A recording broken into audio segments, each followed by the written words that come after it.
Now, obviously, you're on the Gold Coast right now, and at any moment, the power apparently could go out. Power shortages on their way, particularly Queensland tonight, New South Wales tomorrow. My whole point tonight has been this is not about climate change. This is about a failure to build a safety net. And Labor have made it very clear they want to get to 80+% renewables. The population will surge between now and 2030, so more people using more electricity with no safety net. And it was the Gillard government, we should remember, that refused to consider a national gas reserve. WA went on its own, and it was politically difficult for them to do. And I'm not really one in favour of too much nationalisation across the board, but they rejected out and out a national gas reserve. WA has one. They are not facing energy supply shortages.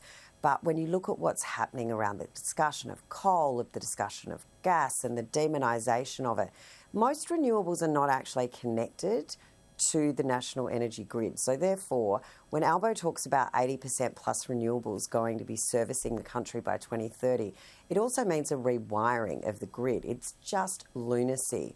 And they're still out there demonising nuclear. If you look at what Chris Bowen is saying, what Jim Chalmers is saying, they're absolutely pushing back on any conversation around nuclear. It's not about looking at it one way or the other. It's just allowing us to have some sort of sensible conversation.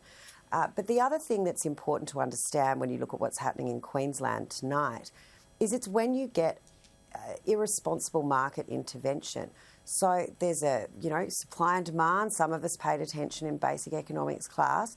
But when you have more demand, the price will go up. But when you hit a point now in Queensland that the price has hit, it's around $700 and something per megawatt hour. But they've now put in place a cap of $300 per megawatt hour. So that means companies can't make as much money. So what are they going to do? They're going to pull back on supply. So you've now got AEMO saying to them they've got to put more supply in. But it's basically a regulator telling private companies that they have to make less money. So when you get market interference, you're going to get market problems.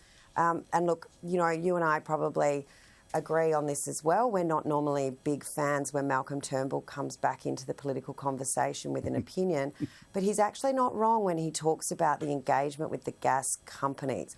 And that was how he and Angus Taylor have always worked through this, as did Scott Morrison, by having a strong relationship with the gas companies. And the gas companies knowing that they were not scared to pull the trigger.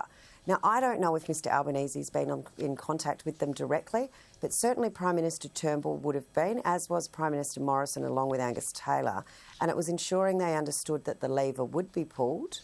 If required. It was amazing how much gas was miraculously found. Yes, correct. If not, we can just somehow find a way to, get the teenage boys in your house to produce enough to get us through. Thank you so much, Senator. Will have a great time with that. Correct. Thanks, Paul. Thank you.